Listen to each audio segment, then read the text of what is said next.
Maraming salamat, Tita Bioli, sa napakagandang diwa ng mensahe ng awit na iyong binahagi sa bawat isa sa amin.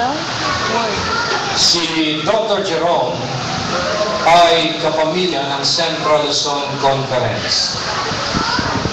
Kaya na't hindi ko mapigil na pasalamatan ang bawat isa sa inyo na narito ngayon, na nagbabahagi ng inyong pag-ibig at suporta sa pamilya ni Dr. Jerome. Ang inyong presensya ay tribute sa atin hong minamahal na kapatid. How sorry I am for the loss of Dr. Jerome. Sa mabuting at makadiyos na kaibigan. Kung pwede nga lang, alisin ko yung nararamdaman ninyong kalungkutan o hapis sa mga pagkakataong ito,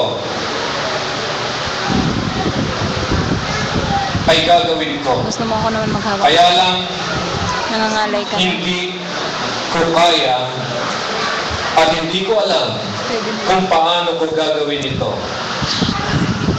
Ang dami ko lang nalalaman, ang Diyos natin ay napakabuti na kung dumarating man sa atin ang ganitong karanasan, hindi niya tayo pababayaan.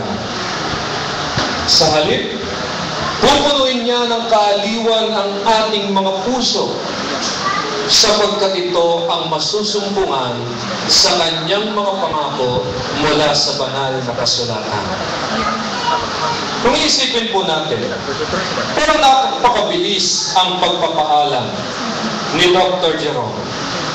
Subalit sa isang banda dapat nating ipagpasalamat sa Diyos dahil binigyan tayo ng isang kaibigan, isang kapatid, o isang mapagmahal na anak na nakapiling natin sa loob na halos 50 taon.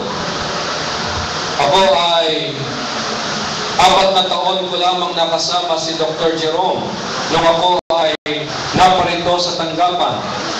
Nung bago ako sa tanggapan, siya agad ang aking nakilala sapagkat yung kanyang advocacy sa health ministry ay kasama sa aming Adventist Community Service. Kaya sa tuwing lang meron silang mga medical mission, laging kasama ako sa kinokontak niya upang sa ganon malaman namin kung saan lugar sila sa konferensya nagdaraos ng medical mission. Meron pa mga pagkakataon na yung mga pinupuntahan niya, nagugulat kami sapagkat nai-istorya sa amin na halos sa kalayo-layong kabundukan ay nararating ni Dr. Jerome. At hindi man lamang ako napahiya kapag nire-request ko siya, hindi lamang sa mga medical mission o mga community service, kundi sa pag-awit sa aming mga programa. Ilang panahon na nakasama ko siya. Marahil kayo ay napakahabang panahon na nakasama niyo siya. At sa loob ng mga taong iyon, pinapasalamatan ko ang Diyos dahil nakilala ko ang isang kaibigan na kayang patawanin kahit ang isang tao ay lubhang nalulungkot. Narinig ko ang mga napakagagandang testimony na kung paanong na-inspired ako sa kanya, kayo din ay na-inspired sa kanya. At maraming halimbawa na totoong hindi natin makakalimutan mula sa kanya. Kaya nga, kung iisipin natin ang lahat ng ito, ay para bagang magkakataong ito ay napakagandang ipagdiwang natin. Dahil siya'y binigay ng Diyos sa bawat isa sa atin. Kasi sa loob ng mga taong nagdaan, binigay siya sa atin upang tayo mapalakas, upang tayo mapasaya, upang bigyan tayo ng magandang halimbawa. Kaya nga lamang, kahit ganoon ang nasa kaisipan natin, hindi mawala yung kalungkutan na nadarama natin sa ating puso. Nangingibabaw pa rin ang kalungkutan, yung pangungulila mula sa Kanya. Pero pa rin natin yung pangamba at kalungkutan. Ito mo'y natural na nararamdaman ng isang tao na nawalan ng mahal sa buhay. Dahil mismong kahit ang ating Panginoong Hesus, nung mamatay ang kanyang kaibigan si Lazaro, naramdaman niya ito. Katunayan, ang isa sa pinakamaikling talata sa Biblia na sulat, sa John chapter 11:35, na sinasabi, Jesus wept. You know, the loss of a loved one is probably the most difficult time in life. Grief is never comfortable for any of us. Minsan, ito'y hindi natin kayang pasanin. Hindi sinabi ng Biblia, huwag kayong tumangis. Kundi sa isang Kristiyanong namatay, sinasabi ng Biblia, lalo tigit sa mga nalila, maaaring kayo'y tumangis. Subalit, sa inyong pagtangis, huwag niyong kalilimutan na wala na kayong pag-asa. The thing that I am thankful to God, hindi niya kinuha ang pag-asang ito. Hindi niya inalis ang pag-asang ito. Yun ang napakalaki ng contribution ni Dr. Jerome sa pagiging volunteer sa gawain ng Panginoon. Para doon sa mga mahihirap, sa mga missionary work, siya ay naging instrumento ng Diyos para sa mga taong walang kakayanan, para sa kanilang suliraning pisikal. May pangako pa nga sa amin si Dr. Jerome, kasi ako ay huli nagpaayos ng aking ngipin. Sabi niya, Pastor, pagagandahin ko yung ngipin mo. Yun yung pangako niya sa akin. Sabi niya, ilang buwan lang yan, gaganda yan. At kapag maganda na ngipin mo, gaganda ka ng ngumipin. Yun yung sabi sa akin ni Dr. Jerome. Pero natutuwa ako, sapagkat marunong siyang magpalakas ng tao. Kaya nga, kinikilala ko ang kanyang paggawa sa gawain ng Panginoon. Na siya'y naging instrumento ng Diyos para sa mga taong walang kakayanan. Marami ang nabago ang buhay dahil sa kanyang walang pagod na paglilingkod. Mga ginigilid ko po, sa lupang ito, anuman ang nagagawa natin, may epekto sa buhay ng ibang tao. Ang katawan lang natin ang namamatay. Pero yung ating mga ginagawa, mananatiling buhay sa kaisipan ng tao. Si Dr. Jerome, naunang nagpahinga sa atin, maaaring hindi natin siya makakausap na. Mamimiss natin siya. Pero yung kanyang magagandang alaala, kailanman ay hindi natin makakalimutan. Pansinin natin ang ating Panginoong Jesucristo. Matagal na panahon na ang lumipas. Subalit ang kanyang ginawa sa krus ay hindi kailanman makakalimutan ng mga tao. Katunayan niya, kung tayo lalakad na kasama niya, kung tayo lumalakad na may pag-asa, we have hope today. Not wishing, but knowing two things. Yung kanyang pinangako, na muli nating makikita ang ating kaibigan ito, Nanay Mita, Ate Eli, muli nating makikita ang inyong anak na si Dr. Jerome. Dahil pinangako ni Jesus na siya'y muling babalik at bubuhayin niya ang lahat ng mga lumakad kasama niya at bibigyan niya ng walang hanggang buhay. Wala ng pagkakasakit, punong-puno ng kagalakan. Si Dr. Jerome was a man who loved the Lord. I believe he embraced Jesus while he was alive. Pumapasok ka sa isipan ko tuloy na totoo kapag ginugol mo ang panahon mo sa gawain ng Panginoon. Nakatulad ng mga testimony kanina, yung batch ni Dr. Jerome na narinig ko kanina, na sinasabi nila na si Dr. Jerome hindi niya inuna na magpayaman, kundi ang inuna niya ay maglingkod sa mga taong nangangailangan. Totoo, na kapag ginugol mo ang panahon sa gawain ng Panginoon, palagay ko wala ka halos si Papamanang lupain. Wala kang may bibigay na pera mula sa bangko para sa iyong pamilya. Pero kayang iniiwanan ni Dr. Jerome ang isa sa pinakamahalaga sa buhay ng isang tao, yung niyakap niyang pananampalataya. Ngayon yung pinakamahalaga sa lahat. Kaya lang tanong, paano natin gugugulin ang pinagkatiwalang buhay sa atin ng Panginoon? Napakaganda yung kanyang halimbawa. Ito ngayon yung issue na pwede nating tingnan. Yung quantity versus quality. Yung bang ikaw ay mabuhay ng napakatagal, pero yung buhay mo naman ay hindi mo ginugol sa nais ng Diyos. O yung mabuhay ka, na maaaring hindi tumagal ng napakatagal, pero naging quality habang ikay nabubuhay sa mundo ito. Yung pangako ng Diyos, ibibigay niya yung buhay na walang hanggan sa mga taong naglingkod sa Kanya, sa mga taong ninais na makasama siya sa lupang ito. Mayroong tinuro ang ating Panginoong Hesus tungkol sa pagpasok sa kaharian. Pero sa kanyang unang sermon, doon sa bundok, sinabi ni Jesus ang mga pangako sa lahat ng mga nananampalataya sa Kanya. Matthew 5:3-8. Verse 3 ang sabing ganoon, mapapalad ang mga nangangailangan ng Espiritu dahil para sa kanila ang kaharian ng langit. Mapapalad ang mga nahahapis sapagkat sila'y aalipin. Mapapalad ang mga nagpapakumbaba dahil mamanahin nila ang langit. Mapapalad ang mga nagugutom at nauuhaw sa katwiran sapagkat sila'y busugin. Mapapalad ang mahabagin sapagkat sila'y kahahabagan. Mapapalad ang may mga malinis na puso dahil makikita nila ang Diyos.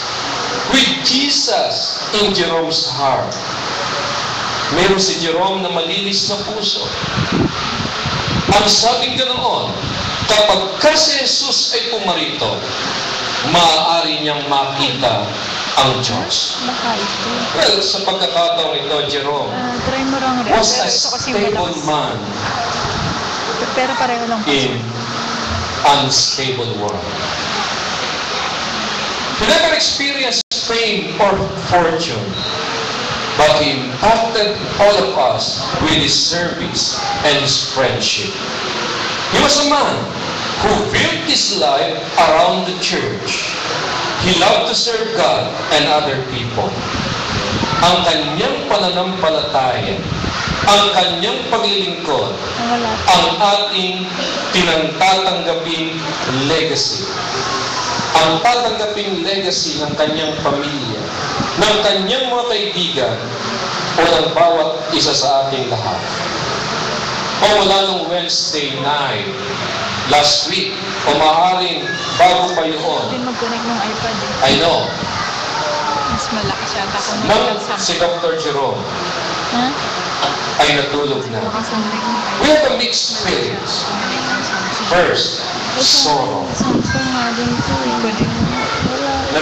Nalungkot tayo sapagkat hindi na natin siya makikita.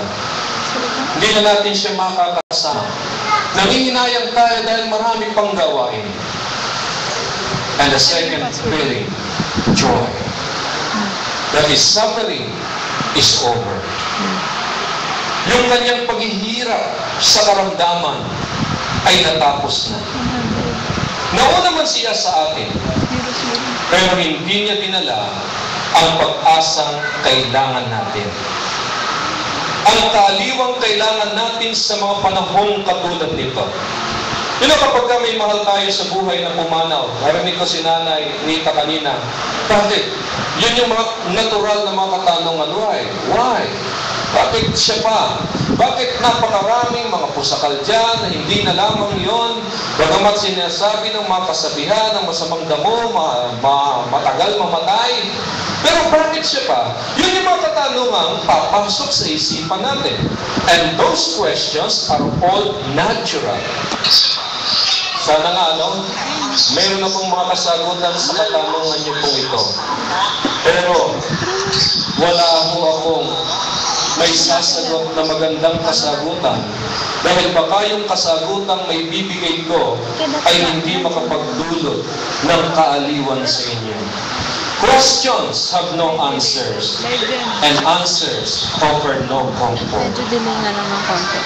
Minsan nga, pagka pinipilit natin sagutin ang mga katanungan yun, ang nangyayari, nagdudulot pa ito ng struggle sa mga tao with feelings of frustration, helplessness, even anger.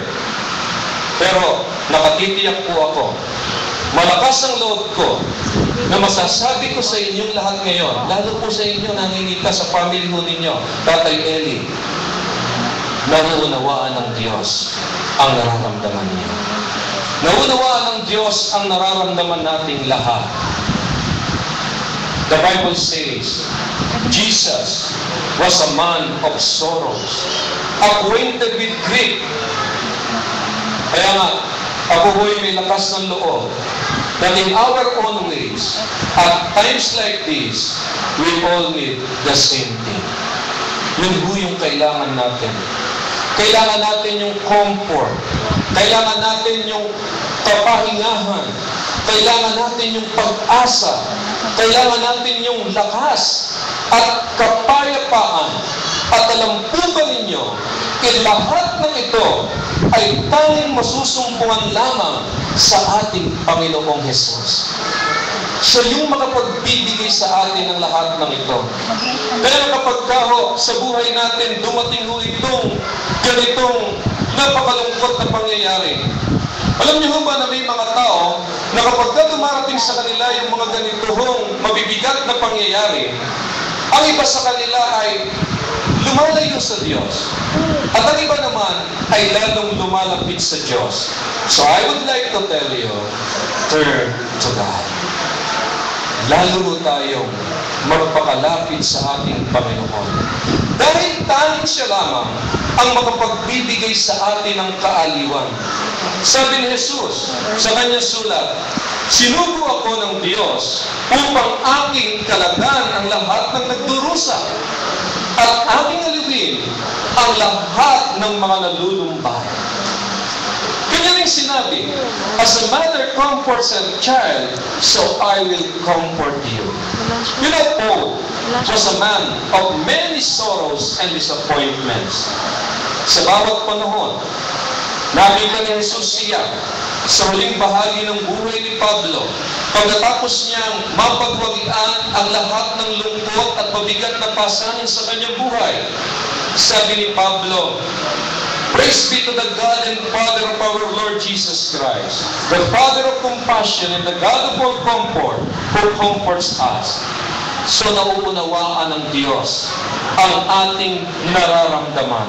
Nauunawaan ng Diyos ang mga taong nalulumbay sa pagkawalay mula sa kanilang mahal sa buhay. Alam niya kung ano ang nararamdaman ng isang nawalan ng mahal sa buhay. Bakit niya alam? Sapagkat mismong siya ay nawalan din ng kanyang mahal na anak nung panahong namatay sa krus ng Kalbaryo. Naramdaman niya kung gaano rin kasakit na ang iyong anak ay mamatay. So kaya po, nararamdaman ng ating Panginoong Hesus ang nararanasan natin ngayon. Kaya nga, mas lalo siyang gagawa na higit sa ating pangangailangan. He shared the sorrow, and He will bear the sorrow with you if you will let Him sa buhay natin. Siya yung magdadala nito. Dadalhin niya yung mga habis na to. Dadalhin niya yung mga kabiguang ito. At bibigyan niya tayo ng pag-asa. Dahil ang sabi niya sa John chapter 11, 25 to 26, I am the resurrection and the life.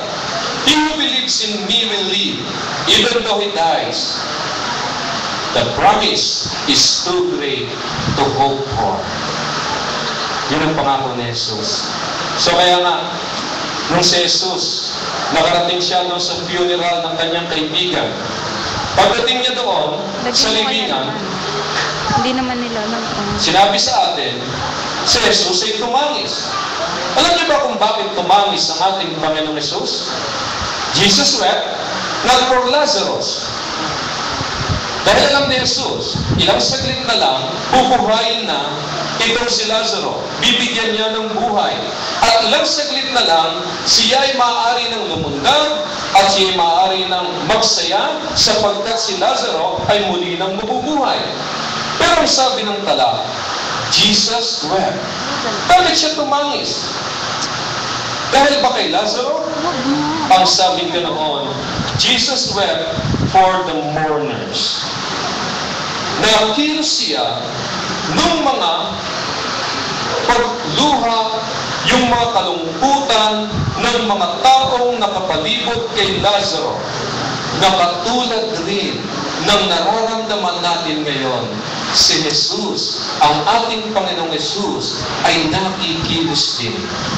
Kaya nga, kung si Jesus ay narito ngayon, uulitin niya yung kanyang sinabi nung matagal ng panahon na nagsasabi, "Come unto me, all you who are weary and burdened, and I will give you rest." Aanyayahan niya tayong muli upang bigyan niya tayo ng kapayapaan, upang bigyan niya tayo ng kapahingahan. You know, people often wonder, what's like to die? Ano ba yung mamatay? Dito namamangha yung mga tao kung ano yung mamatay. Si Jesus nangako sa atin, bibigyan niya tayo ng kapayapaan ngayon. Pagkat meron ganong pangako ang Panginoon, pero nagiging katanungan natin, ano ba yung mamatay? Maraming taon ang nagdaan. Meron ang isang matalino Kristiyanong ina na nagpahayag sangayon sa kanyang nalalaman kung ano ang mamatay.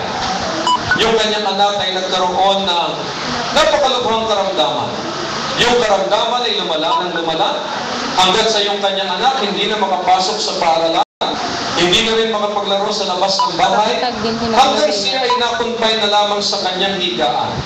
Isang araw, biglang nagtanong yung kanyang anak, kayo yung pagkagulat ng inang ito. Ang tanong ng kanyang anak ay ganito, "Mommy, what's like to die?" Pagamat handa siyang sagutin, sa pagkakataong iyon, yung tanong ng kanyang anak, subalit, ang hindi niya kaya kung paano niya i-handle yung kamatayan. Kaya ang ginawa niya ay nilisan niya yung room ng kanyang anak, pumunta siya sa bathroom, at pagkatapos siya ay nanalangin, humingi ng lakas at karunungan mula sa Panginoon. At nang siya bumalik sa kwarto ng kanyang anak, ang sabi ng babae nito, "Honey, remember, when you were little and you would fall asleep in the car. Pagka tayo nagtatravel ng gabi, nakakatulog ka sa ating kotse, hindi mo ba naaalala? Na paggising mo sa umaga, ang sabing ganoon, magigising ka na lang na ikaw ay naroon na sa sarili mong kama. Alam mo ba kung paano kang napunta roon? Ang ginawa sa iyo ng iyong ama, ikaw ay marahang binubuhat at inilalagay ka sa iyong kama o sa iyong sariling higaan. Yun din ang katulad ng mamatay. Last week, Wednesday, around 6 o'clock ng hapon, natulog si Dr. Jerome. Naniniwala ako, dahil sa panalangin, dahil sa kanyang pagmamahal sa Diyos, siya ho ay hinawakan ng ating Ama doon sa langit. Nagruros-ruros. At siya ilalagay doon sa kanyang sariling Hindi pa naman. kalalagyan. Na sa kanyang paggising, magigising siya umaga na. Ang pagbubukang liwayway ng pagparito ng ating Panginoong Heso Kristo. Kaya nga kung tayo man ay mamatay, subalit tayo na kay Kristo, paggising natin, kabangon tayong nasa ligtas na lugar. A place that is His very own forever.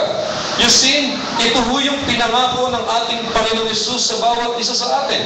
Kanyang sinabi, huwag mga lumihanan ng inyong puso, magtiwala kayo sa Diyos, magtiwala kayo sa akin, sa bahay ng aking amay maraming tahanan. Kung ito'y hindi nyo nalalaman, sasabihin ko sa inyo, ako'y tutungo doon upang ipaganda ko kayo ng dakong kalalagyan, at kung saan ako naroon, kayo naman ay tumuon, at akin kayong dadalhin doon upang tayo magkasama-sama ng magpakailan-kailan pa man. Gagawin ni Jesus ang kanyang pangako. At ang kanyang pangako ay malapit ng mahayag. At kung maganap na ang pangakong ito, makikita na natin ang ating mga mahal sa buhay na nauna sa atin, na sumunod sa Panginoon. At higit sa lahat, makakatagpo na natin ang ating Panginoong Hesus ng face to face. That's why the Bible says, precious in the sight of the Lord is the death of one of His saints. So God will fulfill every promise He made to Dr. Jerome. And He will fulfill His promises to us too. Comfort, rest, hope, strength, and peace. Mawawala na ang kamatayan pagdating ng ating Panginoong Hesus. Mawawala na ang pagtanda. Mawawala na ang pagkaroon ng karamdaman. Mawawala na ang kalungkutan. Papawin na ang luha sa ating mga mata upang punuin ng kagalakan ng puso natin at mamuhay tayo ng walang hanggan doon sa langit na bayan. And we will never to be separated again. The Bible says, weeping may endure for a night. Yun nakalagay sa program natin. But joy comes in the morning. Mga ginigilo ko, na narito sa gabing ito, ang challenge ay narito. Tayo ngayon ang umaharap sa hamon. Hinahamon tayo ngayon ni Dr. Jerome. At ang hamon ito, marirealize natin, mapapanagumpayan natin kung tatanggapin natin si Jesus na mamuhay tayo sa Kanya at lumakad tayo kasama Niya. At kapag ganoon ang mangyayari sa buhay natin, mula ngayon, hanggang sa paghihintay natin sa nalalapit na pagparito ni Kristo, hindi niyo mamamalayan ang paglipas ng panahon, kundi bigla na lamang nating masisilayan ang pagbubukang liwayway at doon makikita natin si Dr. Jerome. So the challenge is now, sa bawat isa sa atin, sikapin din natin na makatagpo siya sa umagang pagkagising. At habang naglalakbay tayo, kasamahin natin si Kristo para sa kapayapaan, para sa kalakasan, para sa kaaliwan, upang sa ganoon, hindi tayo kayang pabagsakin ng anumang kalungkutan o kawalan ng pag-asa. At ako'y naniniwala, mararanasan natin ito. Ito ang aking dalangin at sumainyong lahat ang pagpapala ng ating Panginoon.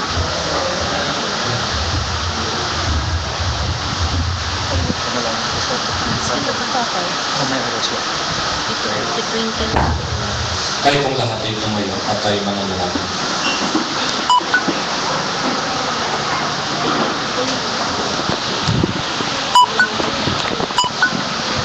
Dakila po naming Diyos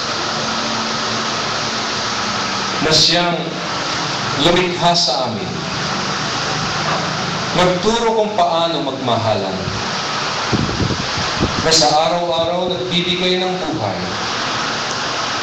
Sa mga pagkakataong ito, nananatili misteryo kung bakit may kamatayan. Subalit salamat sa inyong mga salita.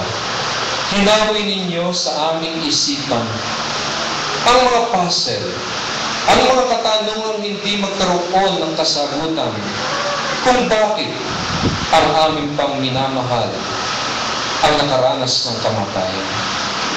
Ibinigay niyo sa amin ang mga mensahe na sa mga pagkakataong ito, lalo kaming maging matatag, maging malakas ang pananampalataya. Dahil mayroon tayong pangako na kahit mayroong kamatayan, may pagkabuhay na maguli. Gusto ko pong ilapit sa inyo, mahal naming Diyos, ang sambahayan ni Dr. Jerome sa kanilang pangungulila. Tulad ng inyong pangako, punuin niyo nawa ng kaaliwan ng kanilang mga puso. Ibigay niyo sa kanila ang pag-asang kailangan nila at ang kapahingahan at kapayapaan na habang sila'y naghihintay sa kanyang pagparito, ito na may nararanasan nila sa araw-araw, na lalo kayong maging malapit sa amin at kami maging malapit sa inyo. Ito nawang larawang ito ang siyang magturo sa amin kung paano kami lalong magmamahalan, magkakaisa at magkakatulong-tulong para itaguyod ang inyong banal na gawain at mga halimbawang iniwan ni Dr. Jerome. Ikawan niyo nawa ang pagpapalang basbas mula sa langit at ang pag-iingat hanggang aming madala ng may kapayapaan ng labi ng aming minamahal sa kanyang pansamantalang hantungan bukas ng umaga. Tanggapin niyo po, Ama, ang aming mga pagtatalaga. Ito po ang aming dalangin sa pangalan ni Jesus. Amen. Maraming po salamat, Pastor. Maraming po salamat sa naging participants. Pakinggan po natin ang response ng tatay.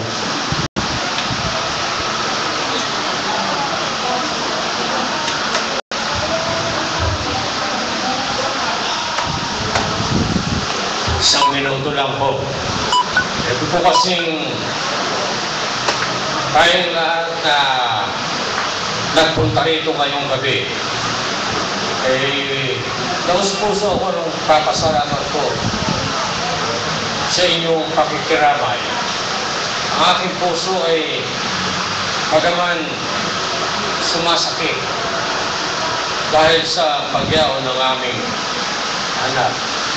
Pero naglumapaw naman sa kagala ang aking puso dahil sa maraming nagbigay ng kanilang mga bahagi ngayon na siya nagpapataba ng aking puso at siya rin naman ang umaakay sa ating lahat dito ngayon para tayo magpatuloy sa ating paglakad na may pagkatapat at pag-asa. Salamat po ng marami.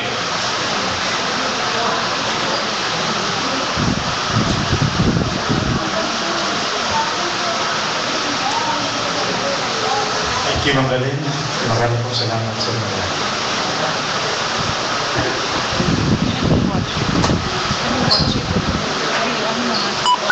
I-ano mo muna dito. I-try mo muna.